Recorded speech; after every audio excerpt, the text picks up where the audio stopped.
नमो नारायण सज्जनों, सभी को सादर जय सिया राम। आज हम अपनी वीडियो में बात करने वाले हैं सपने के विषय की, कि स्वप्न में तरह तरह की जो कुछ क्रियाएं दिखती हैं, जो कुछ कर्म होते हैं, जो कुछ संकेत मिलते हैं, वो हमारे जीवन पर क्या असर करते हैं, कैसे असर करते हैं और कब असर करते हैं। खासकर सपनों में देवताओं का दिखना, जैसे कई तरह के प्रश्न आते हैं कि सपने में शिवलिंग का दिखना ये हमारे जीवन में कैसा प्रभाव डालता है, शिवलिंग का अभिषेक करते हुए दिखना, पूजन करते हुए दिखना, ये आपके हमारे जीवन में क्या संकेत देता है। आज इस विषय पर विस्तृत चर्चा है। चैनल पर नए हो तो चैनल को सब्सक्राइब कर लें और वीडियो को अधिक से अधिक शेयर करें। प्रयास करें कि रुक करके कुछ क्षण वीडियो को देख करके अवश्य जाएं। वीडियो बड़े काम की होने वाली है और प्रमाणीकरण के साथ होने वाली है, क्योंकि कुछ इसका जो अनुभव है वो मैं लिखा भी हूँ, कुछ पूज्य गुरुदेवों की शरण में रह करके अनुभव किया, सुना, उनको जाना, और अपने शास्त्रों में हर चीज़ का प्रमाण है सज्जनों। इसलिए जीवन में अपन को अपने शास्त्रों में रहना है, अपने शास्त्रों के सन्निकट रहना है। तो आइए स्वप्न अवस्था की बात करते हैं। तो सबसे पहले एक चीज़ समझिए, जो स्वप्न अवस्था होती है वो जागृत अवस्था में जो हमने अनुभव किया है या कहीं कुछ जो देखा है, और उसको जब हम सुषुप्त अवस्था में पहुंचते हैं, गहरी नींद में उसको कहते हैं, गाढ़ी नींद में जब हम होते हैं, उसके पूर्व की जो अवस्था होती है, माने हमारी गाढ़ी नींद भी नहीं हो पाई और हम जागृत अवस्था में भी नहीं, उस मध्यांतर की अवस्था को हम स्वप्न अवस्था कहते हैं।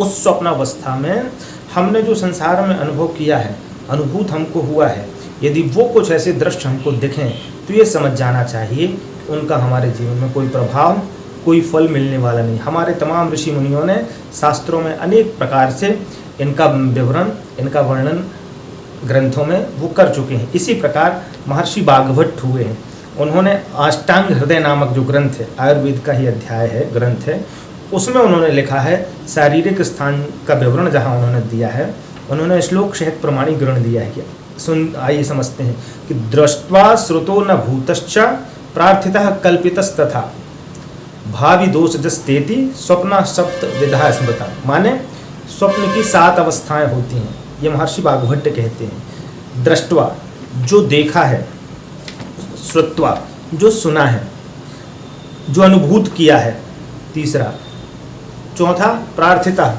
किसी से कुछ मांगा है, पांचवा कल्पितस्तथा हमने कोई कल्पना की है, छठवा भावी माने भविष्य में जो होने वाली घटनाएं हैं, सातवां दोषजस तथा, सातवां दोष। इनमें हमको समझना ये है कि आगे चल कर के बागभट्ट जी ने ये दर्शा दिया कि इनमें जो 5 हैं उनका कोई प्रभाव नहीं होता। वो 5 क्या हैं, लिखा भी श्लोक सहित ना, कि ते स्वाद्या निष्फला पंच। ये जो 5 होती हैं ये निष्फल होती हैं। कौन सी 5 निष्फल होती हैं? पहला जो देखा है, क्योंकि देखने के बाद स्वप्न आएगा तो उसका वही विवरण है, उसका कोई अर्थ होता नहीं है। दूसरा जो सुना है उसको भी स्वप्न में देखो तो उसका भी कोई फर्क नहीं पड़ता। तीसरा जो अनुभूत हमने किया है, कई बार ये होता है ना कि दिन में जो अनुभव किया है यहाँ वहाँ यत्र तत्र देख कर के उसको स्वप्न में देखते हैं तो उसका कोई फल नहीं होता। चौथा, किसी से कुछ हमने मांगा है वो हमको सपने में मिल जाए तो उसका भी कोई फल नहीं होता। कुछ हमने जो जीवन जागृत अवस्था में कल्पनाएं की है, उस कल्पनाओं को हम स्वप्न में देख लें तो सज्जनों उसका कोई फल नहीं होता। ये भी अनुभव। छठवा जो होता है भावी, जो भविष्य में कुछ होने वाला है, इन सपनों का ही फल होता है। और सातवां दोष, माने कुछ ऐसे स्वप्न आते हैं जो हमारे दोषों को दर्शाते हैं और दोषों को खत्म करने के लिए वो स्वप्न आते हैं या दोषों को बढ़ाने के लिए वो स्वप्न आते हैं।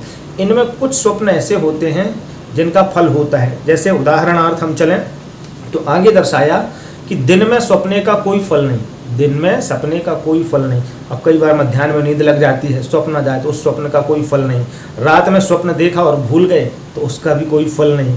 बहुत बड़ा स्वप्न हो, बहुत छोटा स्वप्न हो, ऐसे स्वप्नों का भी कोई फल नहीं होता। हाँ, अब ये ज़रूर होता है कि रात में हम सो जाएं और उस समय कोई स्वप्न आए अकस्मात, 10 में नींद लग गई, मान लो 12-1 तक कोई स्वप्न आया, तो उसका फल कहीं ना कहीं 1 वर्ष के भीतर हमको मिलने का अवसर होता है।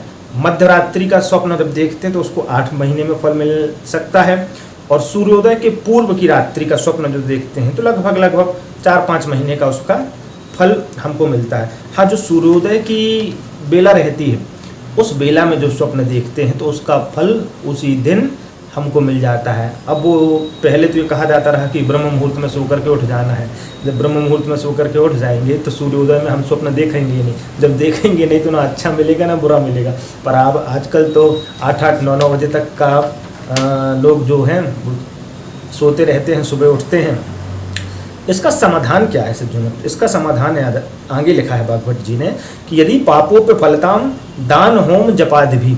मान लो कोई पापकृत स्वप्न आ गया है, मान लो कोई पापकृत स्वप्न आ गया है, तो सज्जनों दान होम जप आदि से उसको निराधृत किया जा सकता है, उसको नष्ट किया जा सकता है। और यही परिणाम तो अच्छे स्वप्न का भी है। आपने रात्रि में स्वप्न देखा और सुबह उठ करके भूल गए तो उस स्वप्न का फल नहीं मिलेगा। रात्रि में स्वप्न देखा फिर सो गए तो उसका फल भी नष्ट हो जाएगा। अच्छा, और मान लो कोई अच्छा स्वप्न हुआ, भाई लग्जरी लाइफ जी रहे हैं, कोई फल मिल रहा है ये वो, और उसके बाद भी सो गए तो वो उस अच्छे फल का भी परिणाम निकल जाता, हमको वो नहीं मिलता। आगे पूज्य गुरुदेवों ने बताया है कि ब्रह्म वैवर्त पुराण के श्री कृष्ण जन्मखंड के 77वें अध्याय में आया है विवरण कि स्वप्न किस कारण से आते हैं और किन कारणों का स्वप्न का परिणाम नहीं मिलता। तो चिंता के कारण कोई स्वप्न आए तो उसका भी फल नहीं मिलता। रोग के कारण, भय के कारण, मलमूत्र के वेग के कारण, नग्न अवस्था में सोए हुए प्राणी को स्वप्न आ जाए तो उसको उसका फल नहीं मिलता। बाल खोल करके सोए हुए महिला को स्वप्न आ जाए तो उसका कोई फल नहीं मिलता। और आगे उन्होंने बताया है ब्रह्म वैवर्त पुराण में ब्रह्मा जी ने कि अपना स्वप्न सज्जनों हर किसी को नहीं बताना चाहिए। यही तो हम लोग हर कथा में बताते हैं।